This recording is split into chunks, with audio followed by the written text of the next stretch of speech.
Let's go ahead and call the meeting to order at 6 o'clock. First up, Pledge of Allegiance.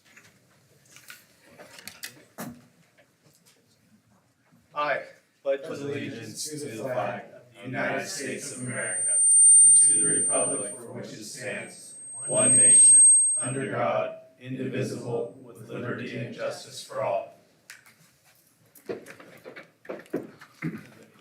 Okay, welcome everybody to the October 9th, 2023 school board meeting. First up is we need an approval of the agenda. I'll move we approve the agenda. I'll second. All in favor? Aye. Aye. Any opposed? Okay. Next up is comments from the public. Mr. Superintendent, I'll have you do those. We have three public comments tonight, Mr. Chairman. We have our first comment spoke about the controversial topics policy, concern about the definition of what it was, a concern about teaching state standards, and would this in some way stop that? Concern about the additional scope of work for teachers and administrators, and concern about the disruption to education were among their main points. I'll talk more thoroughly about that later on in the agenda. Second public comment urged the district to take up an outcome-based academic improvement plan and a general concern about state test scores in the district over time. A couple things I do want to say about that. It is clear we can do better and that we need to do that work to improve. I am unsure what is being referred to when we say that our test scores have diminished. Most districts have, if you looked across a 10-year period, you would be comparing two different state assessment systems. We did have the Oregon state assessments. We then transitioned to the Common Core, the state standards there. And so we do see a slightly lower number. I would offer the writer, I would offer any parent who wishes to come and take a stab at an 8th grade math question or a 10th grade math question and see if that is not a fairly challenging test. It does correlate, the 10th grade test in both language arts and mathematics correlates with a 100 or 200 level class in college, and so we can fairly say that it's a very difficult assessment. And so, does that mean we need to do better? Yes, and you will see this coming year that our buildings have building goals that are working towards rigorous instruction with outcomes to improve, and those are by building. So we will continue to work on that.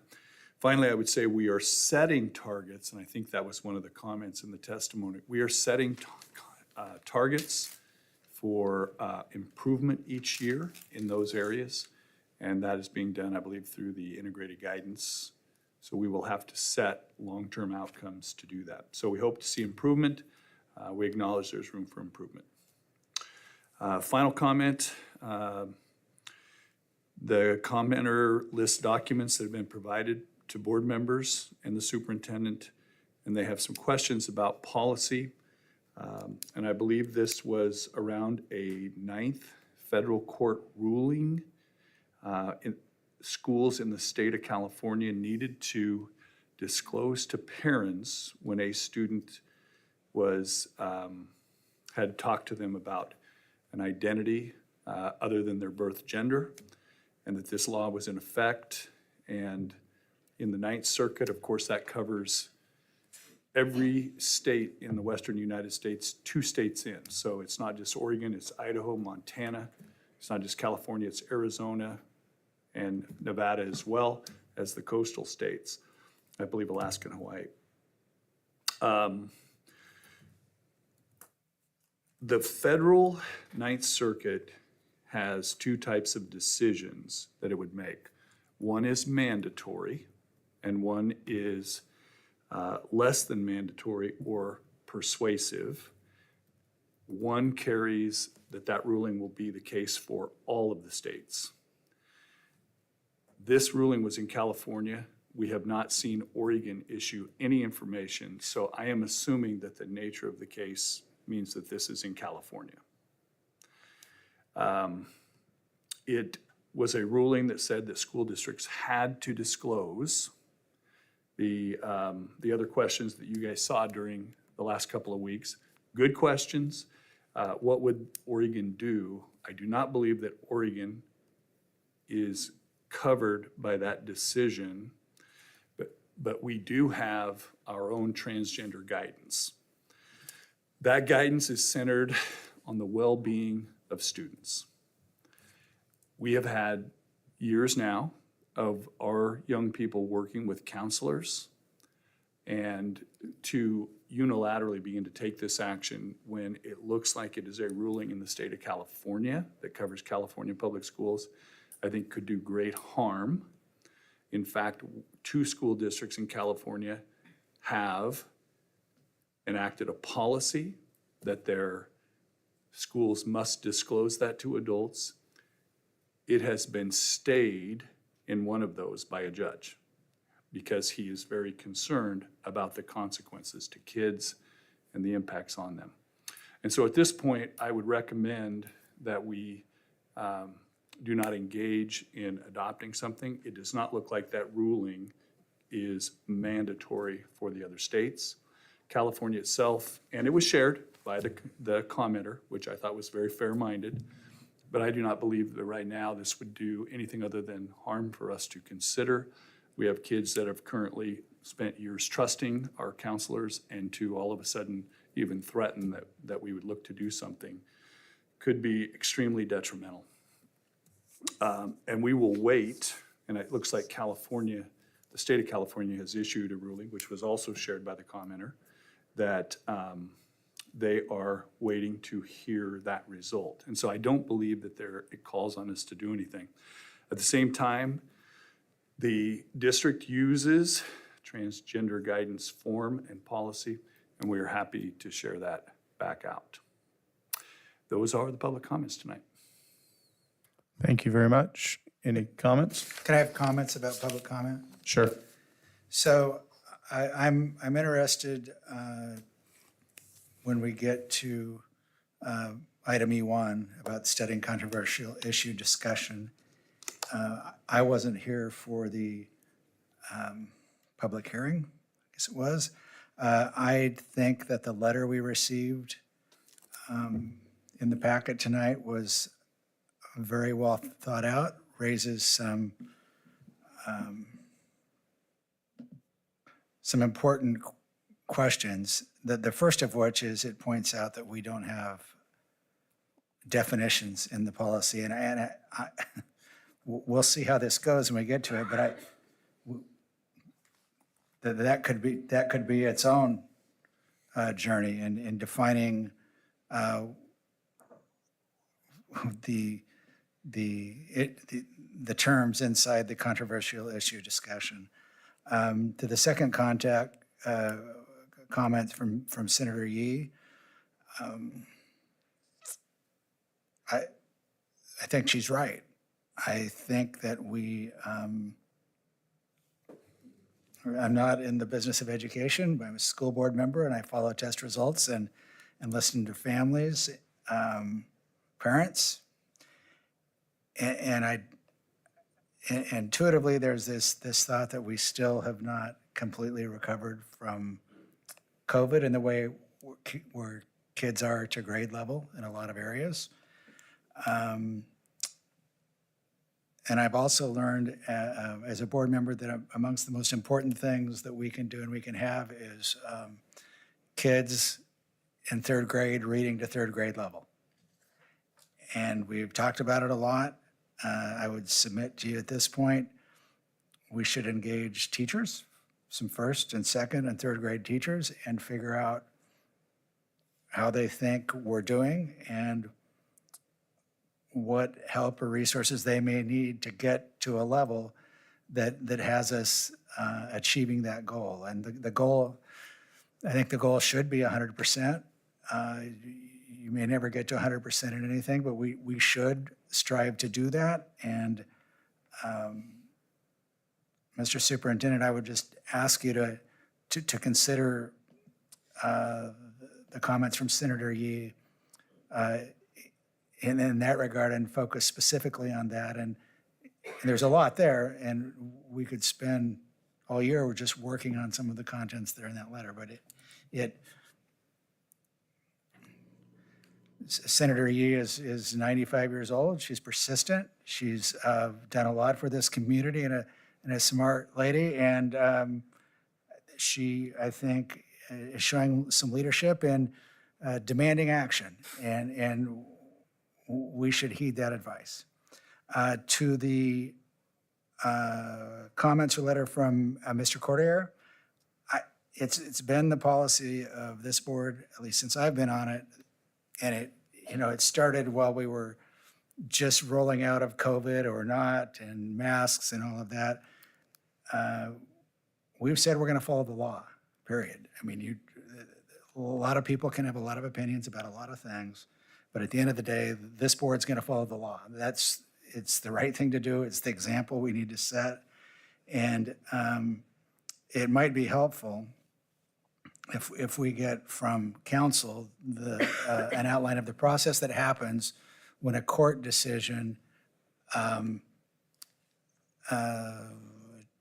changes the interpretation or implementation of any law, and how long that then takes to be implemented at the local level, if you will, and just for our knowledge and for the public's knowledge as well, because I don't think it's at this point up to us to give our own legal interpretations. We should rely on a council to do that. Those are the only comments I have about public comments. Thank you for your indulgence. Okay. Sean or Ryan, you have anything? I mean, just kind of following up on the Senator Yee's comment in terms of, summative assessment data. I think we've talked a little bit about focus on instruction and the I wouldn't say overemphasis, but we've seen a lot of what I would call evaluative data, right? Or data that's used to inform instruction sort of presented, and not a lot of summative data in the form of state tests. So it would be good to see, and I think we do need to keep our eyes on them. I think they both have value, both types of assessments, but they do very different things. And I don't think we want to, do one and it be exclusive of the other. So I think summative data is something we probably shouldn't see more of. And if the individual schools have summative data as part of their plans, will we see that as part of their presentations throughout the year? You mean the state outcomes? Yeah. We can work towards that. I think you're going to see some formative successes, and some of those did, of course, end up reflecting in the state outcomes. Yeah. So you should see that. Okay. So I know a couple of schools where it has been verbally told to me that they did link up with that. okay. So one thing we're working for is all the elementaries, all the middle schools, all the high schools are going to give the same data. Okay. In the past, they've kind of picked and choose a little bit, but we want to see the same data and see it from the past and future forms, so we're grading them on their own merits.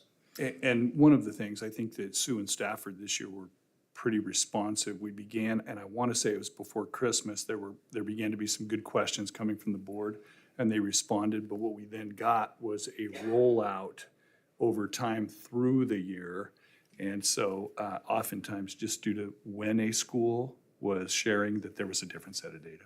Okay. Gotcha. So we want it to be the same. That's important for us to see it year to year and everyone sharing the same thing. Okay. Sean, do you have anything? Not directly related in this section, but comments from the public in general. It was interesting reading through the public comments regarding the controversial issues, and I just look forward to continuing to read through those, both in regards to just the comments in general and how that relates to the policy that's been proposed. Okay. All right, next up is E, board business. First up is E1, studying controversial issues and discussion. Andy, I'll turn that over to you. So I'm trying to work my finger here, but you guys have received a hard copy of the comments, and we have them in tonight. You can see that there is not unanimity. There are a couple of graphs, and I kind of scanned through that trying to find the second one, but the definition of the controversial topic is in there, and it's about 59% people who responded who are saying that that is a working definition. 41% say that it is not an adequate definition. And I think that is I'm not sure what we would call a sweeping majority. The second one is down further in the document. I can't locate it right now, but I think we were trending at about 85% that said 7 days is a reasonable number. And then there are a lot of comments in there. And again, we're going to take it up a little bit later, but just entering that into the record, and would ask that you just kind of peruse the comments. And to be clear on that, because at first I thought when we were talking the 7 days, it was 7 calendar days, but you actually are saying 7 working days. Well, I think that would be something that we can talk about a little bit later. Either way, but I think it's Yeah. important to let them know. I mean, that's different for the public to And it understand. is being discussed. I know that Mr. Wilson had also made a comment reflecting that we need to be clear on that definition. There's many things here, I think, as Roger said, that we can work on. Okay. So we're all looking over the surveys, everyone else looking over the surveys, and we'll meet on it next week, or not next week, next board meeting, 2 weeks? Responded. Yeah, and what, I know it's coming up on our agenda. This is the results and entering those into the record. We'll have a better discussion when we get down there. I know Sean wants to have some comments as well. Okay. Okay. Isn't that where we are? I have a question. Okay.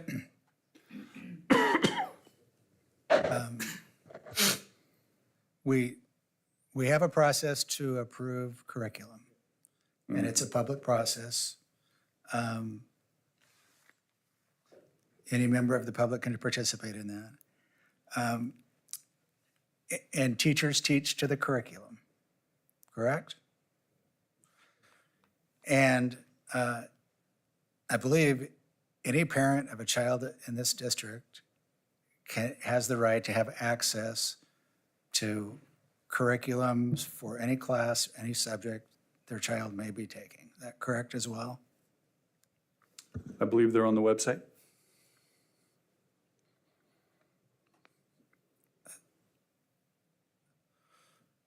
So I guess I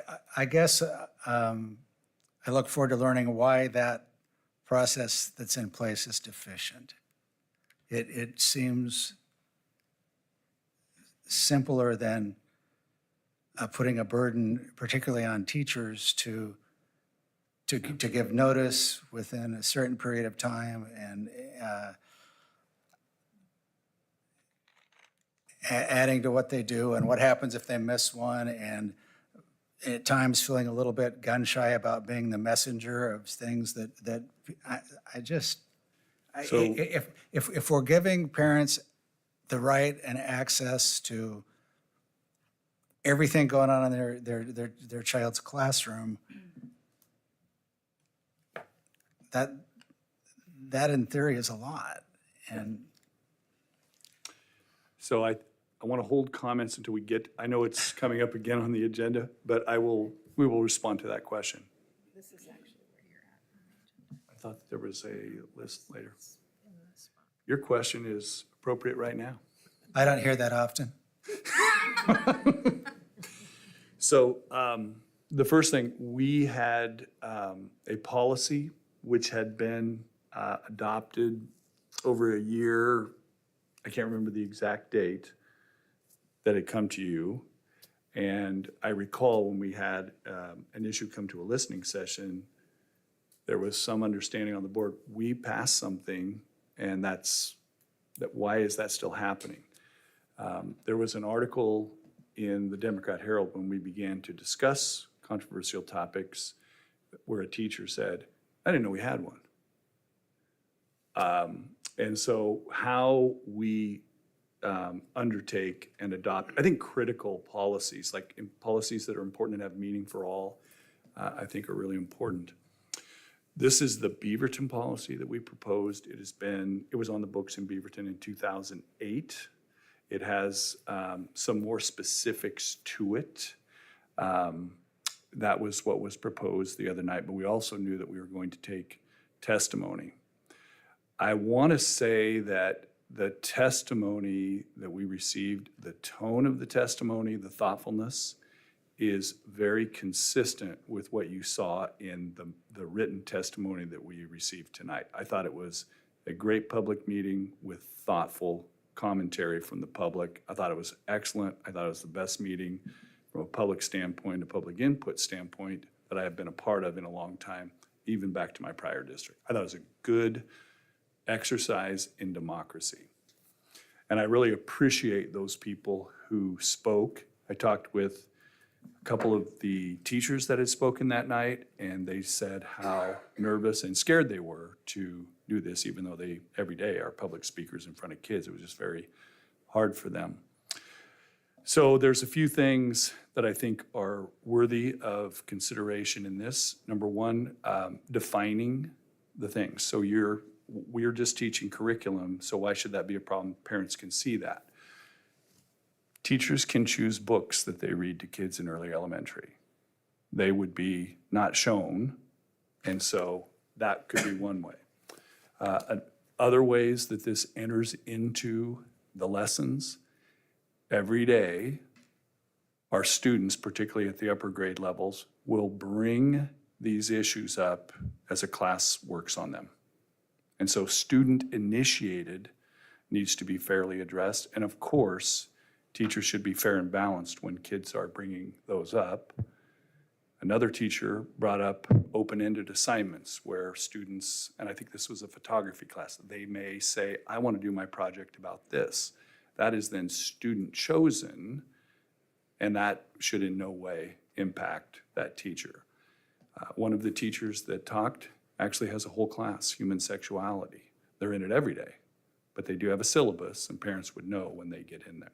And so how we put together a policy that will encompass these and yet still say the teacher's job is to be fair, to create respectful conversations, and not teach kids what to think, but how to think. You're forming a question. Well, I just, so kids are going to be kids, and they're in a classroom, and they engage each other in a conversation, and the teacher's supposed to step in and said, whoa, wait, time out, I need to notify all of your parents? No, they have an essential duty, I believe, to teach kids fairly, to make sure that the conversation is respectful. But I don't think we can get away from the fact that that will occur. Well, it'll occur in the classroom, it'll occur in the lunchroom, it'll. Yes. I believe that we can, I think there's room here for a policy that can do these things, that can give teachers the freedom there, that we can make sure that some notification has occurred, and that we can really govern for all kids, right? And do things that keep parents engaged. One of the other things you brought up was teaching outside of the curriculum. How often does that happen? You guys were listening at the June 12th meeting when a presentation on, I think it was called The Genderbread Man, had been shared out. I think it can be with a guest speaker, and there are going to be times when, to make things of higher interest, that teachers may bring in an outside material. The main concern I've been hearing from parents is that the outside resources, because going through the curriculum, when you decide that there's a lot of, you can bring in extra exit resources for this subject, or you can bring any such research in for this subject, and you can tie a lot in with whatever the general topic is, and it's how that's tied in and what is being brought in / what presenters are being brought in to present on whatever subject may or may not be in the curriculum, but because it's related or tangentially related to the subject, it can be brought in. I see. So that's the flaw in my plan. Or we're just trying to keep everyone as aware as possible about what's going on. So there would be, I don't know, I'm trying to stay out of controversy here and talking about controversial topics, but. Good luck. Well, right, how did I get to this? I know how I got to this conversation. So what would the burden be in just focusing on the additional engagement on things that are outside of the curriculum? Would that make all of this go smoother and be less burdensome, if you will. And I just think about it, I guess. Well, I think the intent here is not that we're going to be burdensome and that if a kid comes up with a comment, that all of a sudden we got to put a 7-day stop because I got to notice that we're going to then teach on it. Because I think as students get older, and I would point to West Albany this year, who, becoming aware of this, they put a comment in each syllabus, is that correct, Susie? About the fact that, hey, the kids are going to bring this up in discussion, please be aware of this. And obviously the teacher is going to do this in a unbiased, balanced, respectful manner. I mean, I think that's, the idea of what's controversial in a junior level health occupations class is much different than what's controversial in a fourth grade SEL Yes. lesson, right? So I do think that's part of it, is what's in the curriculum, what the state standards are, it should be part of the consideration, absolutely. And not everything has a set curriculum either, right? We teach the standards, but not everything has an out of the box curriculum either. So it's not accurate to just say we can rely on curriculum for everything, because not everything has it. And then the other thing that's true is there is a policy on the book. So your options are either leave the policy, and that I think is, we've thought maybe inadequate to solve the problem. So leave it as it is and evaluate whether the problem is the policy or just the implementation of the policy, change it to improve it or get rid of it altogether. But, all of those require some level of action. There is no do nothing option, as far as I can tell. So I would propose that we pull a couple of those commenters together, that we look at the survey results as well, and that we refine and obviously create some more complexity to this policy before we bring it to you, with some input. Any other comments, questions? I don't know that more complexity is better. I think there's some clarity that needs to be arrived at in some areas. More clarity would be better, but generally more complexity doesn't create more clarity.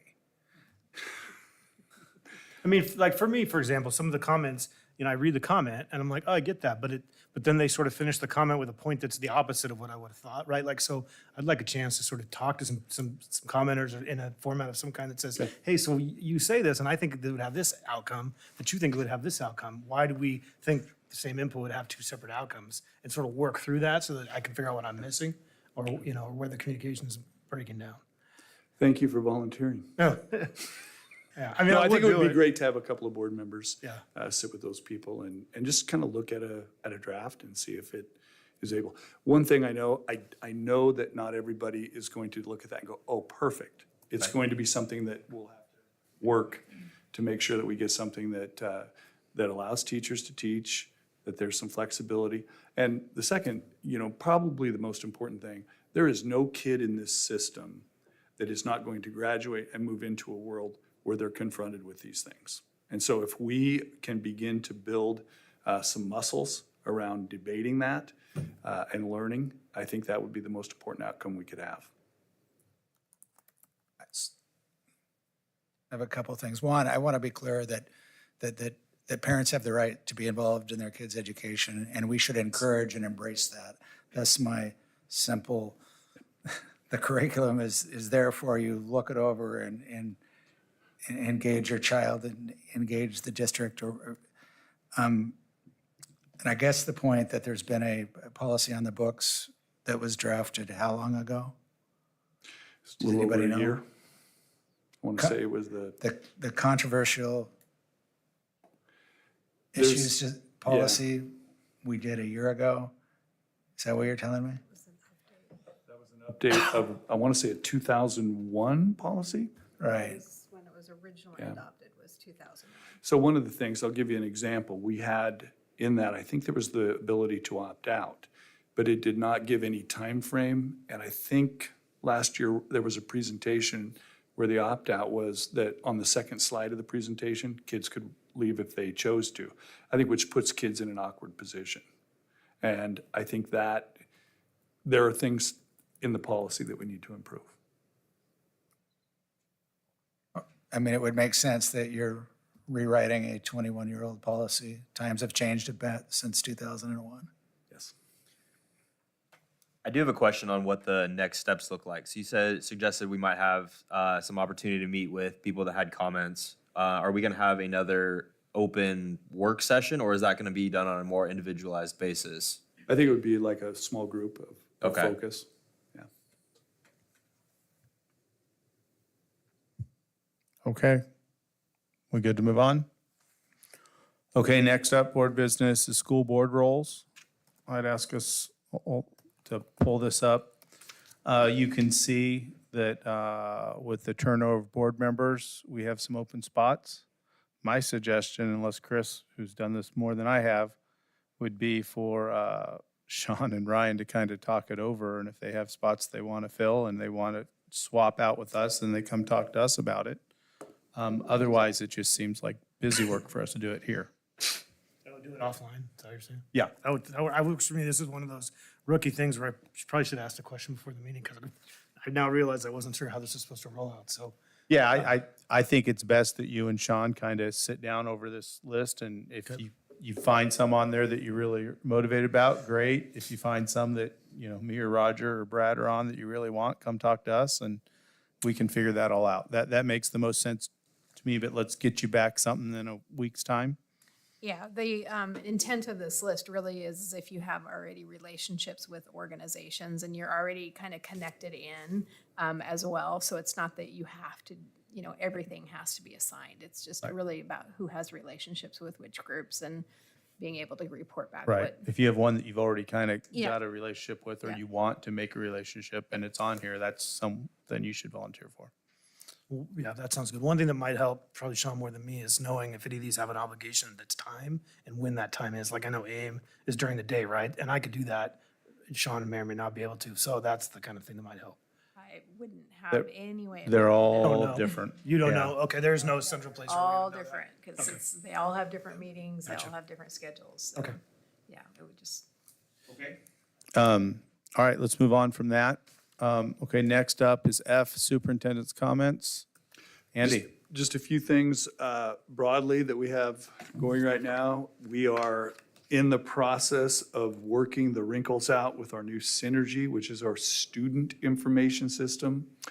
We have a business system, iVisions. We have Synergy for all student records, grades, attendance. So we're working on that at this time. The whole region, every Lynn Benton Lincoln school district, so that could go, the coast, Lincoln County had already done it last year, but all of the valley schools, Lebanon, Corvallis, Philomath, us, Harrisburg, we are all transitioning at the same time. That's helpful. We can learn from each other as we go. We're partnering with LBL, of course, to build that system, and so that's ongoing. A reminder, we are going to have enrollment.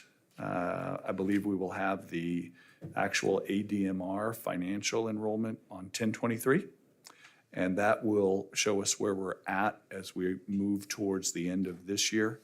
And we'll be able to begin the budget process. And you guys saw that the budget calendar is on this agenda as well. We met out at Meadow Ridge School about a month ago with John Anderson, and a couple of board members from the Albany Boys and Girls Club. They are interested in reaching an agreement with the property on the north side of that as a possible site for an outreach center, which would be a satellite center for kids to reach more easily on that side of the freeway, and of course up north to Millersburg as well. I wrote to you guys the other day that we are beginning discussions as well to formalize the Millersburg city commitment for property. They have talked about that verbally. We would like to have something in writing, some sort of an understanding that that would potentially be a school site. I think it's made more of a priority right now. We have one elementary school that seems to always grow by about 30 students a year minimum, and that is Meadow Ridge. I think that is from both Millersburg, where there are houses being built, but also, if you'll recall, the roundabout on the east side of town, just south of that, is one of the areas of greatest growth, and we are seeing some of that growth, and so those two schools will be under greater pressure. A Millersburg Elementary in the long run would, I think, create the potential to have K-5 elementary schools out there, and Timber Ridge could then become a 6-8. And so if we can reach some agreement that ground, they've already said verbally in 2 different meetings that that would be something they would be willing to consider, and we would work towards that. We are bargaining with certified still. I think we have a meeting on the 16th. That's next Monday, Monday or Tuesday. So we'll be working with them on a various list of topics. Look forward to that. We intend to continue to meet from time to time. You may see an MOU. If we can reach a conclusion that works, and we'll just enact that when we can. Bargaining with classified, we meet tomorrow night tentatively. We are planning on doing that. I'm not sure whether health can make sure that their team is available, but of course we're planning on that. After the presentation the other night, we did do a correction. You guys saw a correction in your board. I sent you an email correcting the number of employees that were in the MOU. You guys saw that, right? And that was from a flaw in how we were pulling information from the system. The agreement that we had proposed was a reopener in year 3. I think that there's probably some work to do around year 3. I want to say that I appreciate the comments by Ken Vellante, who is the OEA rep in this district. He had come to us along with Helen to ask for a joint statement out to all their members. And so at this point, we are working on such a statement, and one of the topics tomorrow night will be putting out a joint statement about the negotiations, what the offers are, and we'll move forward from there. So we'll let you know later in the week if the meeting was able to occur. Year 3 is a challenge. In the revenue forecast, the most recent revenue forecast, the revenue forecast does say that recession in the immediate near term has faded a little bit because we have pretty high demand for employment, but it does project in a model that the longer we go, of course, the greater likelihood that a recession in that model in the Oregon Economic Forecast shows that there's a possibility of a moderate recession in 2024. That would be about year 3 here. And so we want to be careful and not commit the district to something that could result in a loss of program. That's all I have. Thank you. Any comments over that? So I guess I'm the only one. I'd have a question about synergy. I hear a lot from teachers about them not having access to the same data for their students as they have in the past. Is that something we're working on? I think on any given detail, if you hunt it down, it could be system-wide that LBL has put in place. And so I know that Mr. Dilbone is working with them to unlock some of those things. As well, I think, for example, Mr. Mattingly was telling me today about the fact that, it's maybe not easy to see who the students are, like under IDEA. But that may be that our special ed is not transitioning until next year, so now we're having to figure out how 2 systems talk. And so it can be technical in many ways, particularly around each individual issue. So we're just having to work through that. Has there been a change around the district's approach to FERPA issues in terms of who should have access to what? I think that would be, we'd have to look at that, but there could be some change in the approach. I'd have to look into that. Who and get makes back that to you. call? Kind of whoever's department it's in, or? So we worked on this last year with law enforcement, but that was Okay. a separate agency, so I'll have to look at that. Like internally, some people can, make the argument that you should only see your kids, and other people might think that the right to know is a larger scope than that. So it'd be good, I think, to have an internal discussion around FERPA and how that applies to teachers, counselors, Yep. special ed, that kind of thing. Okay, thank you. Yeah. Any other comments? Okay, board reports. Sean, you have anything? You answered the first one of mine already. I was just going to ask for the enrollment numbers, but that will be the 23rd, you had said. The second one was last meeting during the restraint and seclusion report. After the meeting, there were some staff that came up and they had some issue with some of the numbers. It said there was only 2 injuries to staff, but they personally were injured / knew of other people that had been injured that totaled more than 2 people. So I guess I would just like some clarification on what the numbers that were presented exactly meant, or what those included or what those didn't include, to make sure that people are felt like they're being heard and taken care of if they are getting injured on taking care of issues. And then the third thing was, would just like to get into school at some point, Okay. besides on Friday night. We'll schedule you in, and we'll follow up on the other one. So we'll just have to check. Some of that may be anecdotal. Okay. Not meaning that it didn't happen, but that it may not have been filed as a report, right? So we'll Gotcha. have to figure that out. Ryan, do you have anything? Yeah, and I mean, not really, although actually hearing Sean say that is, I'd like to, it'd be cool to go to a school as well. I'm not comfortable just ringing somebody up and say, I want to drop by, and Andy said I could, but it would be cool to go. At this point, it's, my relationship with the schools has changed, and I'm not sure exactly how to navigate that, so it'd be good to have some sort of an official way to go see how people are doing. Thank you guys for your interest. Roger? I got to congratulate the South Albany High School football team and commend the entire community. I went to the game Friday night, and they just kept playing every play. And there was a football game, and there was a score at the end of that, and South Albany prevailed. But just the community spirit and some of the Southwest animosity of prior years, long before, seemed to have not been present, and it's good feeling for the community and the West Albany kids as well. I know they were disappointed. They handled that well. We got some good kids in this community doing good things and working hard. And again, congrats to the South Albany football team. Yeah, I would agree with that. It was a good environment, and everyone was acting appropriately, which was great. Okay, student board reports. Raphael? So to start, sorry. So to start things off, we had an assembly for our football game, where it consisted of a fashion show that represented the dress-up days that we're gonna have for our Spirit Week next week. And we also had a pride card drawing for our student body. Pride cards are these little thank you notes that our staff give the students to just show them how hard they're working, and it's a great way to build up their confidence within our school. The tailgate went amazing for the game. There was face painting, stickers, pizza, cornhole, music, and tons of fun.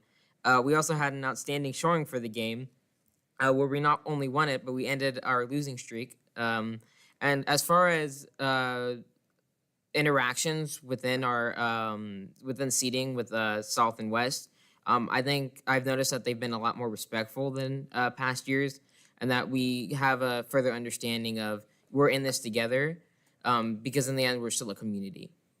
And we also named our student store. It's called the Rowdy's Roost, where students could use Rowdy points to exchange for awesome prizes.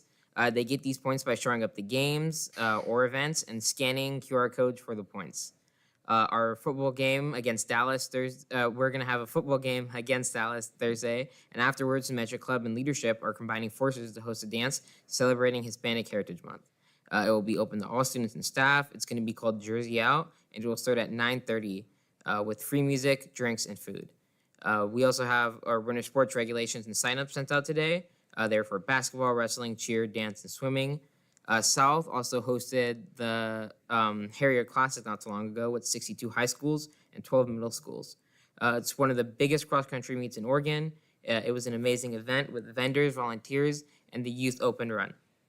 We also had a couple guest speakers show up in the past 2 weeks. We had OSU professor Anna Ribeiro as a guest speaker, and Martha Almendarez Langland as a guest speaker from Pacific University. And we really appreciated them showing up. We'll also have Cure for Hate as a guest speaker tomorrow for our 10th graders who are currently reading Night by Elie Wiesel. And I think it's great that we're using connections within what we're learning for guest speakers. And we have homecoming week coming up next week. Our theme is going to be Let's Glow. And for dress up days, we have Generations Monday, where our freshmen will be babies, our sophomores will be toddlers, our juniors will be parents, our seniors will be senior citizens, and our staff will be retires. For Tuesday, we have Thrift Shop, which will be our mix and match day. Wednesday is Disney Duos, where students will be getting a partner and they'll wear 2 costumes that go together that correlate to Disney. For Thursday, we're going to have Barbie Day, which is our pink out. And for Friday, we're going to have Neon for our dance. And also, our book club is taking a field trip to Powell's Books on the 18th. Gabriel Higuera will be a guest speaker on the 23rd. Our volleyball team also hosted the 35th annual state preview tournament a few weeks ago. We had 16 of the best volleyball teams in the state present, and Jesuit won the tournament, and South and West had both played in it. And finally we're being invited to the Ethnic Studies Youth Conference. They're going to have youth presenting research, workshops, and a chance to connect peers in regard to organizations and movements, and we look forward to it. Okay, thank you. Hadley's not here, so I'm going to present for her. This is her board report for 10/9/23. I'm currently out of town. I want to thank Mrs. Green and myself for helping me get this report out. Clubs, Environmental went on a hike in Corvallis on October 1st. Youth and Government has begun brainstorming bill ideas and is registering for the conference in February. Philosophy Club has been writing their own dilemmas and may submit them in the spring for next year's Ethics Bowl. Interact is a club based around community service and had their first meeting to discuss goals and plans for the year. Flash, which is seniors went into freshman study kills for the second time and talked about social media awareness, upcoming events such as the food drive and winter talent show, and did a presentation with toothpaste. A student was asked to squeeze all the toothpaste out onto a paper plate. Then another student was tasked to put all the toothpaste back in the tube. It's impossible. This is a way to visualize, demonstrate what you put out in the internet is there forever and you can't take it back. Other clubs such as Latina X, GSA, Model UN, and Chess are other clubs I believe have been meeting regularly. Athletics, football. The Central game was canceled last Friday. Therefore, we're pushing homecoming game back to the 20th of October. West and South played this last Friday. Congratulations to South. Volleyball, girls won against McKay and Lebanon in 3 and are currently playing Dallas tonight. During the game versus Lebanon, volleyball held a fundraiser, Bulldogs for Blakely, to help raise funds for a family member of a staff at West who was in a life-threatening car accident in July. Everyone was supportive and the girls played great. Water polo, both teams played Newburgh on Friday. Boys play Marist on Wednesday, and both teams are going to a tournament this Friday and Saturday. Cross country, boys and girls cross countries had meets on September 29th and recently on the 7th. They have an upcoming meet on the 13th as well. Journalism has been working on multiple stories. A few recent have been on the cross country team, a question and answer with the football coach, and coverage in the postponed homecoming football game. These stories can be found at West Albany Student Publications on Instagram. Homecoming, court coronation, and our homecoming football game was moved to the 20th of October against Silverton. ASB officers were elected on the 5th, and class officers were elected on the 6th. Congratulations to everyone who ran. Hadley was elected to be our representative back here, so she's excited about that. That is all. Okay, next up is committee, community, and school presentations, which we have none. Consent agenda, personnel licensed. I'm looking for a movement. Move to approve personal license as presented.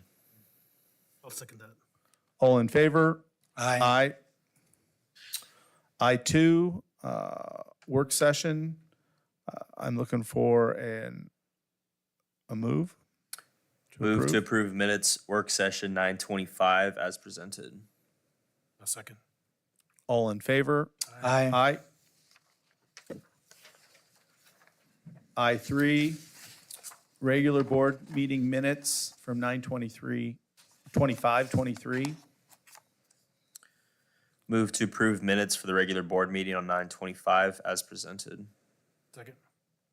All in favor? Aye. Aye. Any opposed? Okay. Old business, none. Reports, health service report is up next. And Andy, would you introduce? It is my pleasure to introduce Marty V. Wright, who has assumed the duties for this area, and she is here to present tonight. Welcome.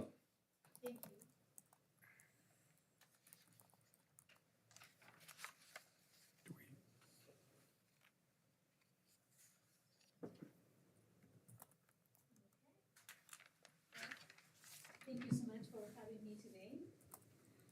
My name is Mariví Wright. I am the Health Services Coordinator for the school district.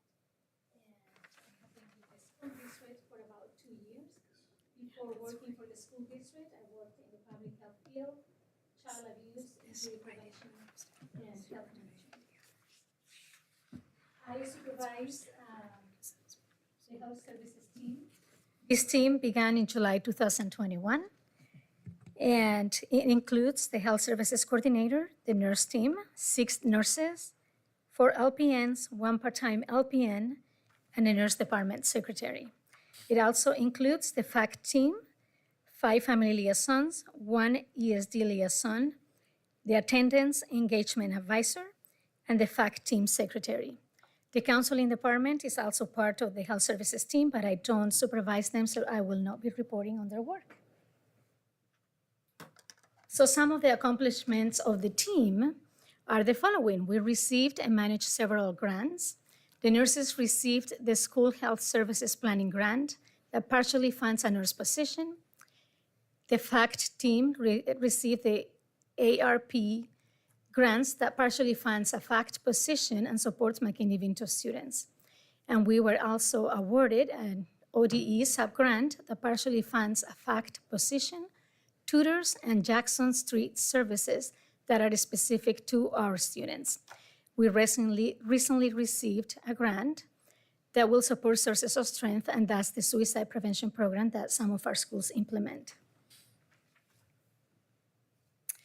We have been recognized by OHA grantors as an innovative model for school health services because we are focusing on growing our department, and we also focus on growing our partnerships in the community. We have been recognized by ODE as a model for other districts when it comes to the McKinney-Vento program. We have been recognized by ODE too as a model for other school districts when it comes to the foster care program and how we serve the students in foster care. We are still working very hard to expand our partnerships and nurture the partnerships that we already have. In that slide, you can see most of our frequent partners, and the list can go on and on. We have partnered with quite a few agencies and organizations in the community, and we're still partnering with some of them that are newer to us. So I want to thank our partners in the community, even if they are not in the slide, because they help us make a difference in the life of our students. So all of them, thankful from the FACT team and the nurses team. We also have donors, and we're very thankful to our donors because they provide things to the team that we can take to the families. So doing that, we can serve our students in a way that we have not been able to do before. We have an anonymous donor that allow us to run a resource closet with some of the donations that he does. And we also have some community donors. These donors are families, businesses, individuals. So we are very thankful to all of them. I have to thank our volunteers too, because they wash clothes for us, they hang clothes for us, and they support us with our events. They show up, they help us set up, they help us take things down. So we're very thankful for all of them. The district nurse team is in the team. We have 6 RNs, 4 LPNs, 1 part-time LPN, and the department secretary.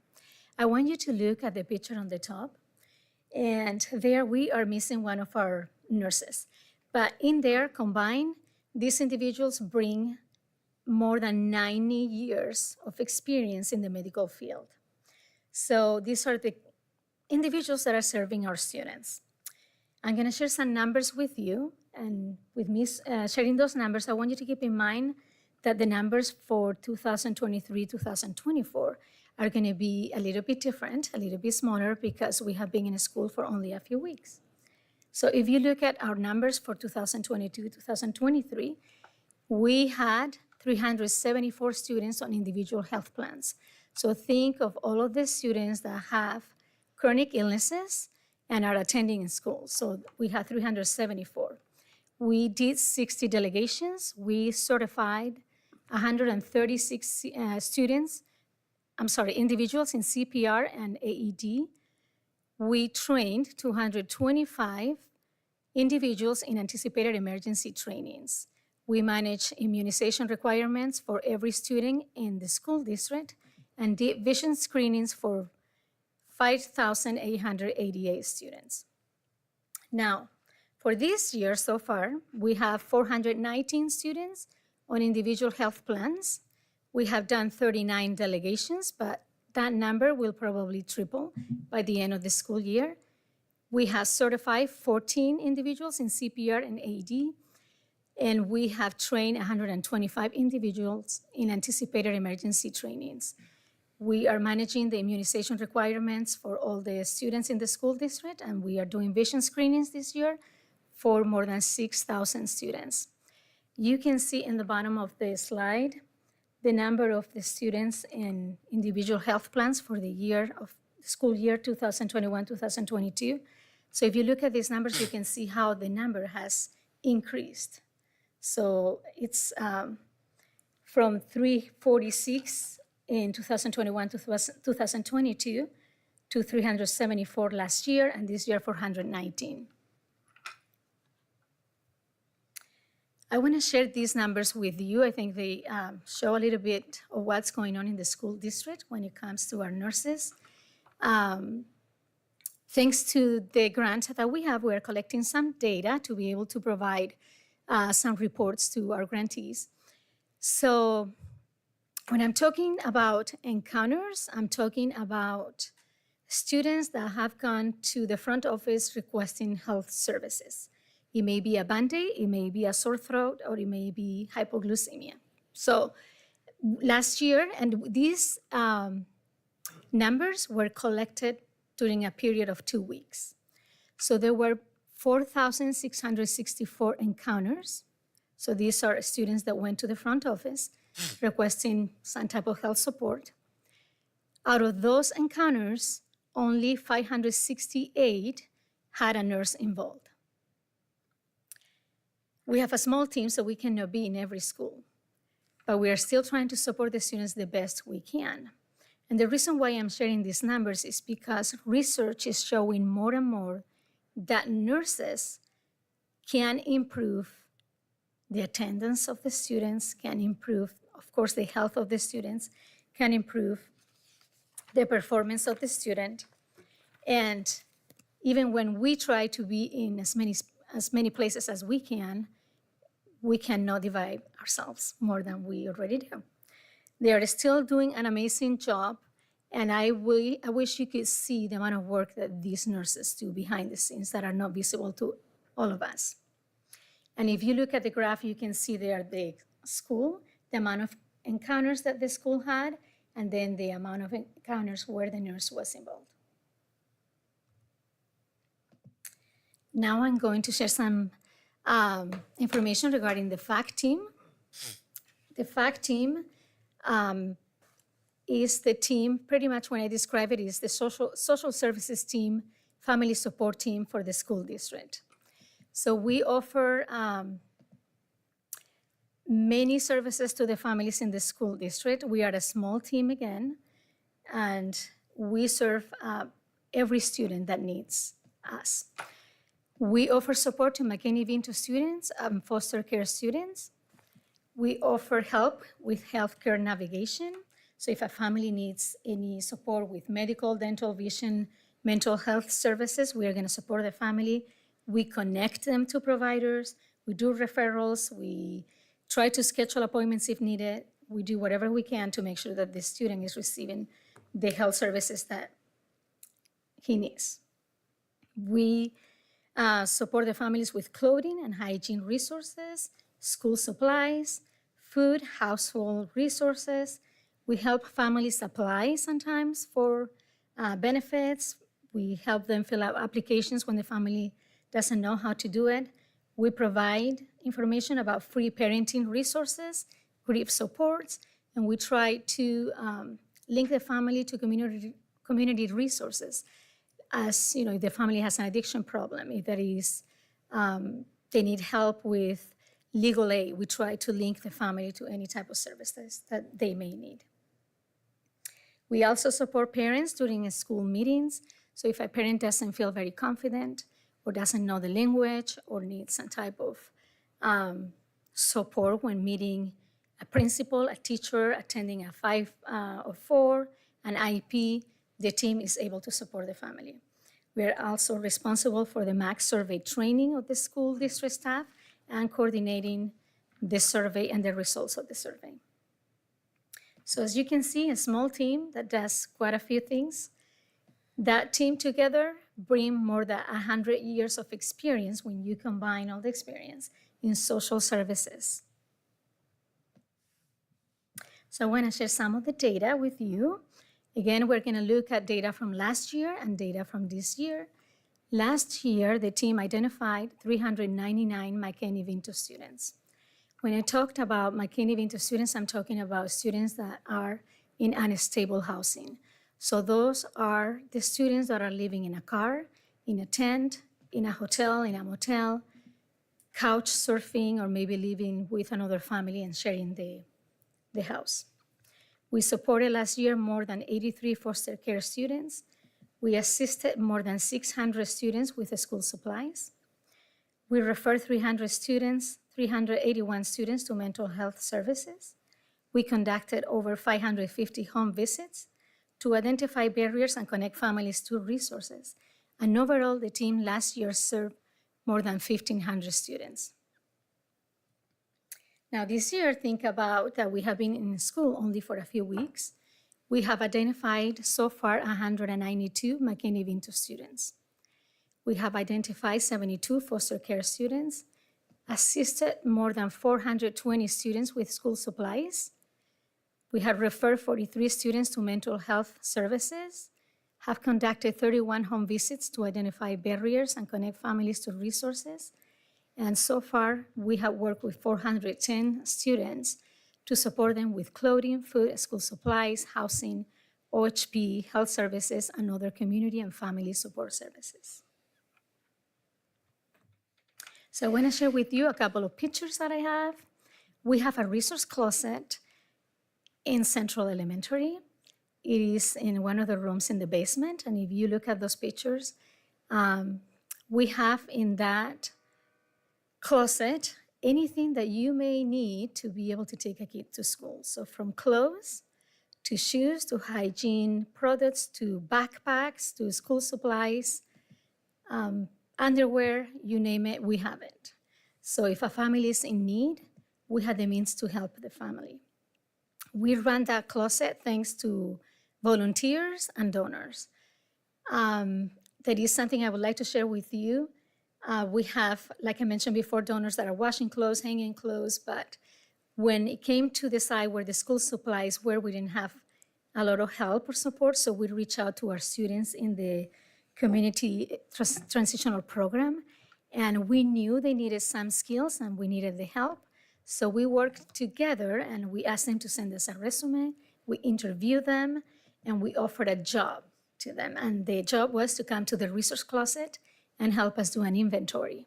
So they did an inventory of all of our school supplies. And when this school year came and it was time to buy school supplies, we knew exactly what we needed to buy. So we were able to use our funds very wisely because we knew what we needed, and if I can talk, I will say we knew what we already had. The other pictures you can see there, that was our school supply giveaway done this year in August. You can see all the supplies that we had. We also had donations from Salvation Army. So we had quite a few of bags full of food. We have produce and we have vouchers for the farmers market. So I know that some of the things that the FAC team does are not necessarily academic, but it is true that these things help make a difference in the life of a student and taking the student from a place of maybe distress to a place where they can succeed at school. Taking over the nurse team has allowed me to connect what both teams do and have a better overview of what needs to be done. So looking at social determinants of health is allowing me to realize that we have to create some systems and procedures where we can serve our students better in a more efficient way. We are trying to be proactive. So right now we have OHP navigators in 5 Title I schools and 1 that can go to the different high schools.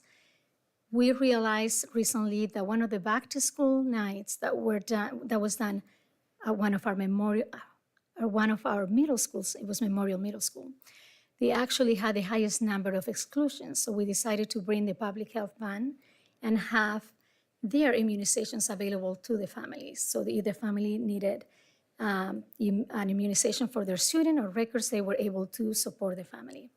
We are working with LBL to decrease absenteeism.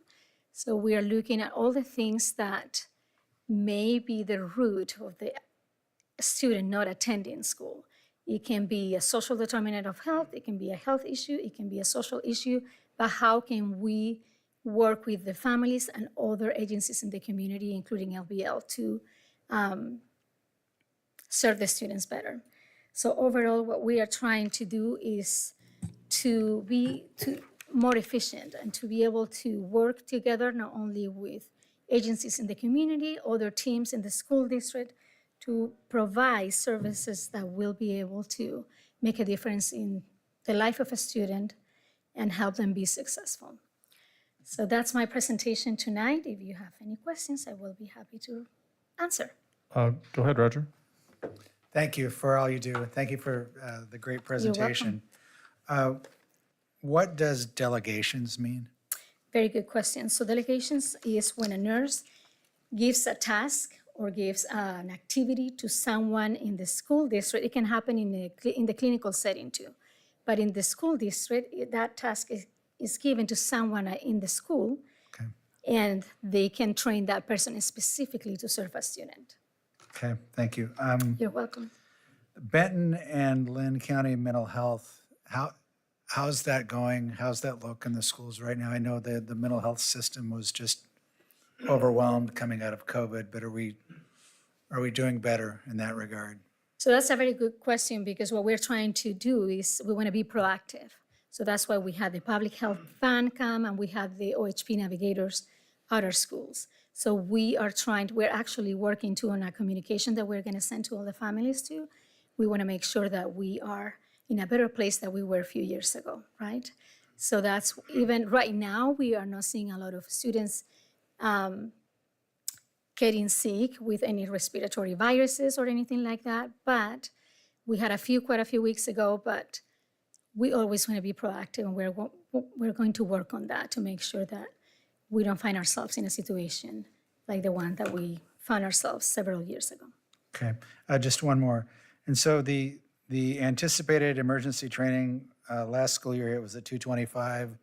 You're anticipating it to be 125? Is that, That's will what that we number have. just increase as you go now? Right. Okay. So that's all right. what we have done so far. That number will be bigger Okay. at the end of the school year. Yep. Thank you. You're welcome. Good question. Ryan? Yeah, so great report. The work you guys do is essential. I think oftentimes people are unaware of it in the district, so great presentation. A couple questions. You said you started in 2021. What do you mean by that? So I was hired in 2021, December. Is that what? Oh, yeah. No, yeah. you said you said the team, and then you listed a bunch of Right. things that have been in the district The for way decades. that we are set up. Yeah. Yeah, we Oh, started so in- the structure. So you Yeah. took all those different Yeah. things and put them under the leadership of a single position, which is Right. you right now. But Rachel initially probably. Right. Okay, and then this question has nothing to do with you, so don't take it the wrong way, but it's my ignorance around some changes since I left. Who do you report to, or who's your supervisor? Right now, Andy. Andy, you report to the superintendent. Okay. All right, thank you. Great work. Awesome. You're welcome. Sean, do You're you have welcome. anything? I just want to say thank you. Seeing the average time for to be able to handle a student issue or whatever they come to you with 10 minutes seems fantastic for my not having knowledge of how long that sounds great for a doctor's office. I just had a question. What is the anticipated emergency trainings exactly? Like, what does that encompass? Yeah, so we want to have individuals in the buildings prepared for any type of emergency when it comes to a student that may have, let's say, diabetes. Okay. So we want to have the glucagon training done at the school so they can help the student if there is an emergency. Gotcha. Thank you. You're welcome. I just want to say thank you. You guys do a ton, both in the healthcare and just helping kids find resources to get through their day and make their life better. So it's the work you do is very important and it's very appreciated. Thank you. Thank you, Marty. You're welcome. Okay, next up, K2, student behavior. Mr. Superintendent, Andy, I'll have you. It's, K2, but not K2. So this is middle school student behavior. Stafford Boyd will be the presenter. Welcome, Stafford. Welcome.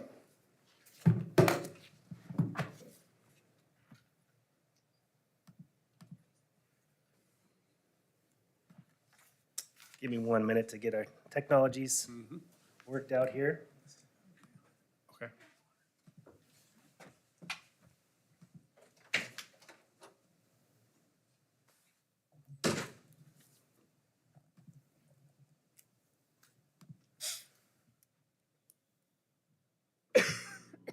Good evening. Thank you for having me back. Going to start just with a little bit of why, because two new board members, though I think one or both of you were here during the presentation in June, of why I'm here presenting on middle school behavior. Because last spring, the board requested of Andy to bring together a group of people to explore what's going on with the behavior of our students at the middle school level, knowing that there's a regional and national trend there. And so on June 26th, I presented, and this is what we committed to, that we would share the recommendations from that work group across especially leadership teams here, that we would commit to some actions. And then once we were doing that, we would support, monitor, and update, and then continue the conversation, not only internally, but also with you all and folks in our community and our families around this. And what that work group was a group of 25 people. Director Morris, Director Wilson were on that work group, as well as representatives of all these groups that are listed in front of you. And what we primarily did in those 4 sessions was learn together in order to enable us to make recommendations. So really want to first point out what's asterisk there is there's 3 things that are identified in our strategic plan specifically that we reviewed.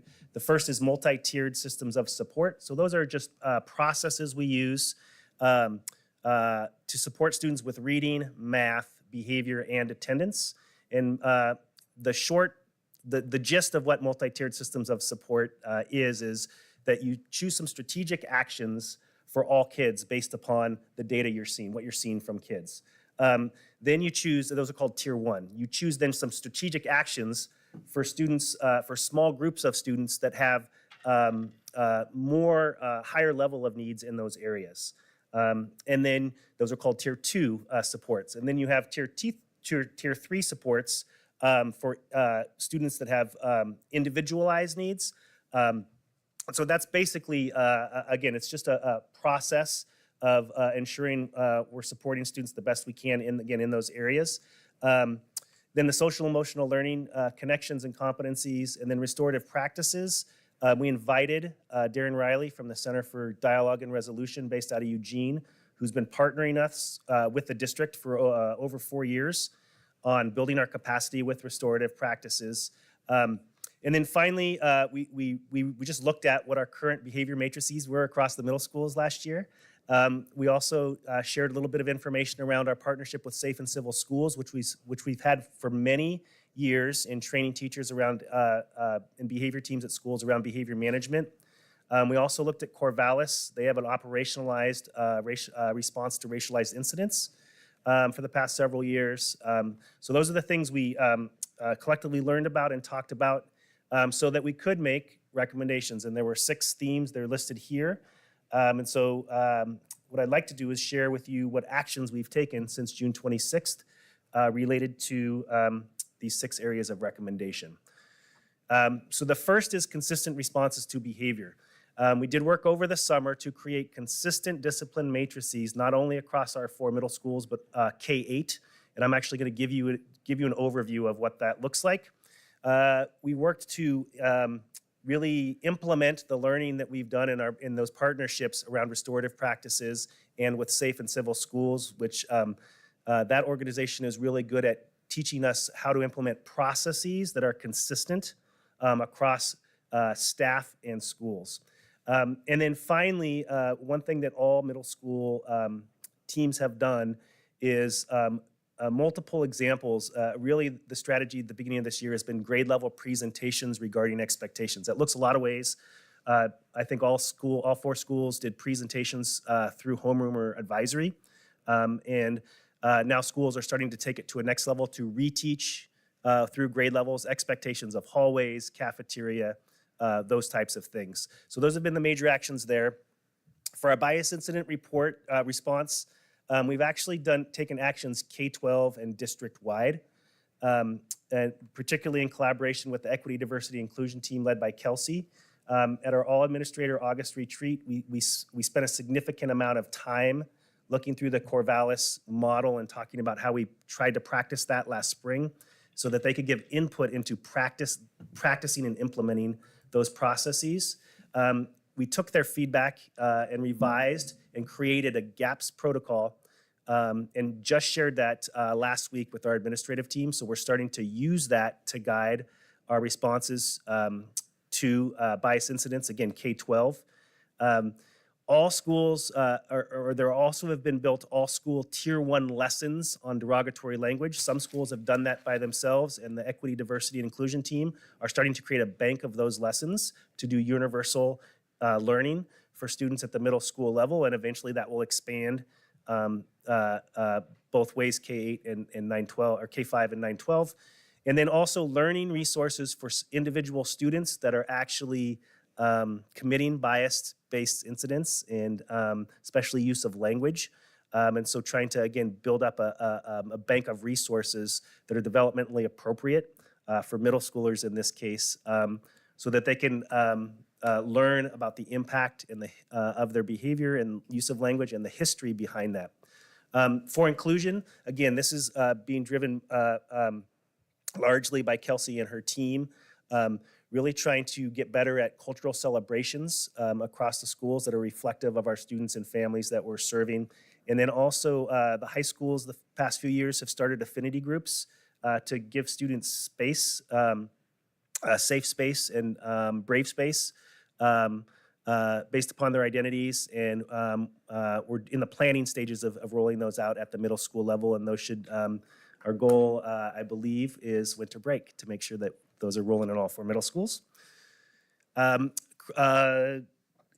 Moving to restorative practices, policies, and beliefs, we're continuing our consultation and coaching with the Center for Dialogue and Resolution. Something that's exciting is there's a few exciting things here. Timber Ridge is partnering with the University of Oregon, one of their departments there, and they're doing a full school pilot of an actual social emotional learning middle school curriculum and eventually a reporting system. But the center partners with the University of Oregon to provide restorative practices training. So Timber Ridge has kind of started early, so they're kind of one of our early adopters of rolling this out. Also in all schools are implementing community building circles and social emotional learning lessons, very focused in their homeroom and advisories this year. So those will be considered tier 1 strategies implementing. And then, again, also what's exciting is our new principal at NAMS, Bree Zika, is coming to us with lots of experience and training, working as an administrator and teacher in districts that have embraced restorative practices and are implementing those and have been doing those for years. So she's actually able to do tier 2 and tier 3 responses and facilitate those. And so, so she's taking the lead. Eventually, we'll train teams of administrators and school staff to do those. And really what those are is responses to more severe conflict, bias incidents, or physical altercations. And really, again, the gist of those is invitations to participate in reentry and repair circles with folks that have been involved. And I want to share a story just from last week because I think this is the potential of what can be and actually what is now at NAMS. There's one person there, eventually we'll get more folks trained, is last week, 2 students were actually involved in a physical altercation and during recess. And after having the 2 students take a break from the school community for a little bit of time, they participated in a harm circle in which both the students and parents were invited in by Bree to come together and repair the harm the students had caused and to identify agreements in their relationship. The next day, the students then participated in a reentry circle, which they shared their feelings and their agreements with the entire class where this altercation was really being stirred up. And the staff that intervened in the fight, along with the students, teachers, and Kelsey's staff also participated in those. And listening to Bree about what has come out of that, especially around discovering actually what was at the roots of those conflicts, and then also the relationships, the strengthened relationships she had with those families, which traditionally can be contentious when kids get in physical altercations, is really promising. So again, we plan eventually by the end of this year to have teams at each school, middle school, to be able to do that same type of work. Professional learning wise, during in-service week, all 4 middle school leadership teams engage their staff around the new discipline matrix and restorative practices. Also, our new teachers for many years, so new teachers to the district and then brand new teachers that we hire, we offer them 2 days of training from Safe and Civil Schools about classroom management and behavior management in classrooms to understand what those routines should look like. And then we have also, we're in year 3 of having behavior teams at each school's K-8 engage in training with Safe and Civil Schools. It's called Foundations, which are school-wide behavior processes, responses. And we did that training September 26th and 28th, and they will continue to come out and coach our behavior teams at our schools through the year. And lastly, for professional learning, this Friday, we have a professional staff development day on our work calendars. And not only will certified staff be engaged at the school level for half of the day around restorative practice at the middle school level, classified staff will as well. So we have that opportunity, which was one of the big recommendations coming out of that work group. And then finally, principals, as we roll into this year, leading the big communication from the beginning of the year to conferences is cascading and waterfalling communication around these changes. Here is, I could say, a very high-level overview of what our revised behavior matrix looks like. We heard a lot of, especially from parents, on the work group of what's the guarantee of response process-wise, regardless of what the incident is, the behavior incident. And so what we've done is categorized behaviors into levels, so to make sure we're really clarifying that, say, use of electronics is a level 1 behavior. The teacher should be able to address that, intervene in the class, and that the school's behavior team is to support them implementing those processes that we work through restorative practice training and Safe and Civil Schools training. Level 2 is if kids continue to do those things, that becomes a different type of behavior. And then also there's more significant behaviors. And there's some listed there. If students are using inappropriate language directed at another student, we want to have that teacher refer students to the behavior team, or any staff member refer them. And that behavior team is responsible then for assessing who the student is, what's going on, and then selecting responses and interventions appropriate to de-escalate and redirect that student back into for all students for that to be a good classroom to learn. Level 3, again, if the repeated significant, that raises to level 3, and there are definitely those immediate safety concerns. Again, you can see them listed under examples, and that's really when the teacher calls for immediate support, and definitely still refers the student describing what happened. And this is where, again, really the restorative processes at that really highest level come in. We do remove the student from the class and check in and see what's going on. There's a deeper investigation, and there is a pause. And when we say pause, is the student doesn't return to class immediately. Now, the length of that pause, it could be an in-school suspension. It could be don't go back to that period for 2 days. It can be a full-on suspension at home, but it's based upon the circumstance of what happened. We also, like level 2, select responses and interventions, and also really trying to be mindful of the reintegration process, either back into the classroom space that the student was doing this in, or with a group of students. So again, that would be the example that I shared with you at Bree, of that's the reintegration process. Is not only did she meet with the parents and the students, but then the next day went and met with the class where all this was stirred up. And so that'd be example of reintegration, a reintegration process. Finally, as we move forward, we're 5 weeks into the school year, so trying to capture data on how this is going is challenging. We do a 9-week at the first quarter. We do a 9-week data poll, and we review that at the district level, and then the administrators will review that as well. In behavior data is one of those pieces of information we look at. So we'll continue to support and monitor this with really keeping 2 key things in mind. That's first, we'll continue to put our equity lens in front of us. We have an operational equity lens that we use in examining, in making decisions, and also trying to assess how things are going. And then finally, really trying to keep a multi-tier, multi-year approach to this is, and when I say multi-tier, multi-year approach, I want to give you several examples. We only have the capacity to do a few things well each year. And so making sure we don't bite off too much. So we can't do it all. And so really trying to be clear what we're going to focus on, especially with staff, so those actions that we listed are really going to be the actions for the year that we just keep trying to implement well this year, and then we'll start ratcheting up based upon our end of the year assessment. Second, multi-year. A great example of multi-year implementation is last year, 3 of the 4 middle schools had a consistent cell phone policy. And basically the difference was 3 schools said out of sight, right, off and out of sight the whole day. You walk in the door until you walk out. 1 said, well, you can use it during lunch or recess passing periods.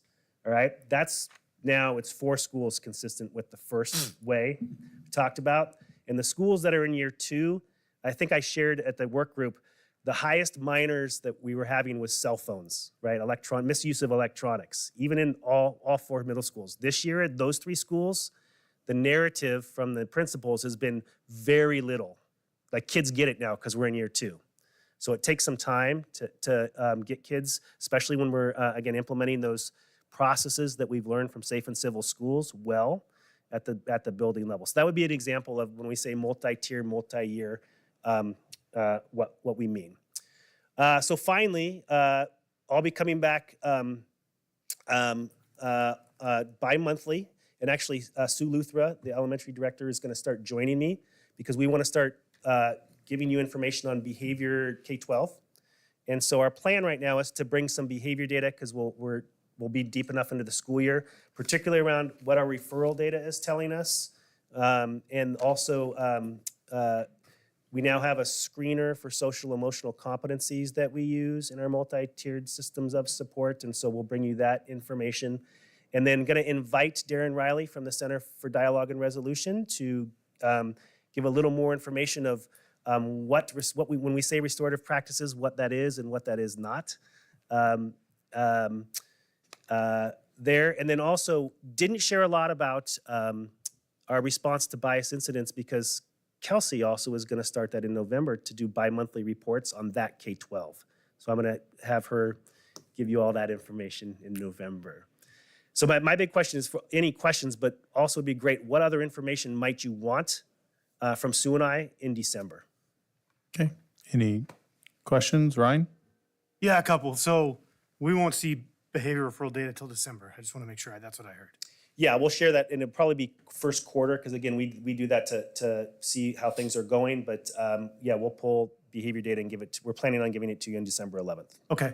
And what is the role, does function of behavior planning role in any of your support systems? Can you just clarify that question a little bit more? Sure. So the assumption is that behavior happens for a reason. Kid wants something to function behind that behavior. So generally, to address the behavior, you want to address the underlying function, provide a more social appropriate way to get that need met without violating school rules or the safety of others. But you didn't mention that anywhere. So I'm wondering if that plays a role in designing your interventions or how you're approaching the kids. Yeah, so if you think back, particularly if I'll just go back to, to the new behavior matrix, especially for level 3 behaviors, again, which we say are like really some significant or repeated significant, is when we say we check in and investigate. That's part of when we say check and investigate. Those are the things that we would do, is look at the function underneath the behavior. And then back up is equipping school behavior teams to do that with level 2s, and then teachers to do that with level 1 behaviors, yes.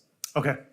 And then when the data comes back in December, I'd just like to see it broken down by, sort of by function, but just by kind of what it is. You know, it used to be off the charts, non-compliance was the primary, right? An escalation, a kid's told to do something, put away your phone, get out your book, you know, whatever, and they refuse, and then they escalate with the teacher, and then it becomes a yellow or red behavior. So, teasing that out from an incident that starts in the yellow or red would be good for me, I think, for further information. Yeah, well, we'll see if we can do that. Right now, our data systems do not capture that data in a quantitative way. We do in a qualitative way. So we have narrative for each behavior incident. But I will look into that to see what we can do related to that. Thanks, Ryan. Okay, yeah. Roger? So I want to talk for a second, or I have a question about bias incident reporting and what we do there, and information that would be helpful. First, I want to make sure that the example you gave with the kids in North Albany is a great one, and we could only hope it always turns out that good, right? I've heard some criticisms of how we handle bias incidents, and that we try to get to the first example you gave there, but we maybe are a bit weak on consequences for repeat offenders at some point in time. Can you talk a little bit about that, and will that be included in the information you provide? If I have 83 bias incidents in a school during a school year, and it's happening from a half dozen people, would seem like we want to know that and talk about next steps. Yeah, I think that's something, again, I think that's going to be in Kelsey's presentations. So probably in November, around specifically bias incidents, we can really slice and dice the data like that, Roger. And so we'll take that into consideration in terms of if we see this many bias incidents, but this many students committing those. I can speak in terms of even with our shift to this new matrices and approach, again, consistent process approach to responses to behavior, we would still be progressive with any student for any incident, not just bias-related incidents. So, for example, last year in the grouping of students that were taken to expulsion, 2 were harassment-based. And so it gets to that level if students continue and they're not responding to the support we're providing them to take a different path. So that holds true for any type of behavior incident. Okay. Yep. And again, I think Kelsey we'll be sharing data, but Kelsey will be leading that charge in November.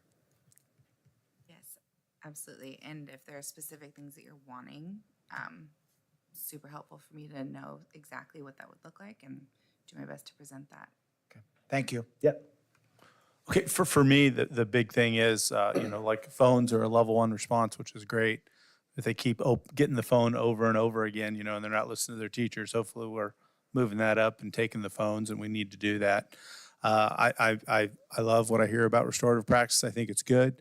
I think sometimes when it gets in trouble, and what I've heard about some trouble is the same consequence for the same action, whether it be, you know, improper racial language or something.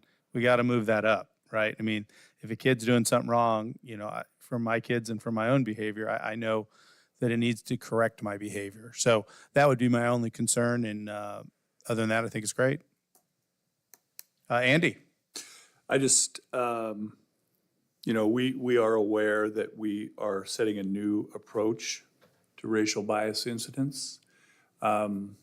Families, of course, and individual students have not received the memo, right? So they are coming back as if they're going to behave the same. I am deeply committed that we make progress on this in a meaningful way. And I know that I have your support. I don't think anyone here would tolerate or condone not responding to those behaviors in a progressive manner. And that's what I intend that we will do. Will they be restorative? That will come alongside it, but we will, if we have someone who is going to do this in our schools, we are going to meet that. Because we've got to take a stand and begin to We got to end diminish that that. behavior. Thank Great. you. Any other questions? Okay, next up, Thank you, look at Stafford. that. Bond business, thank you, Stafford. Bond business reports, you're out, Dave. You got nothing, huh? That's good. All right, new business, budget committee calendar. This is just the calendar for us to look at when we're going to do different things when it comes to the budget committee. Board members, I assume, have already looked at it. Do I hear a motion? I'll move to approve the budget calendar as written. Do I hear a second? I've not seen it. It's, it's in the board book. I'll look at it right now. Yeah. Quick question while he looks at that. It is a ways out, but if we are planning events or repeating things, is it something we can be notified potential days ahead of time? Or is it, if there's Repeating- potential conflicts on days, if we have a recurring event type of thing? Like if something's always on a Wednesday, if we schedule 4 things on a Wednesday, might be tough to get out of previous commitments. This is far enough ahead, but So even in April and May, I mean, so are you I just- asking for changes now? no, or- I'm just saying like if it was for like, say, next month and we had 3 weeks or like the next, say, 6 alternating weeks, it would be difficult to move previous commitments without Yeah. prior notification type of thing. I think we would work with the board chair and vice chair and just see about quorum, right? And think about what Okay. that look like. So you can, I checked the schedule and I do have a conflict on April 24th. I don't have to be there for you to go forward.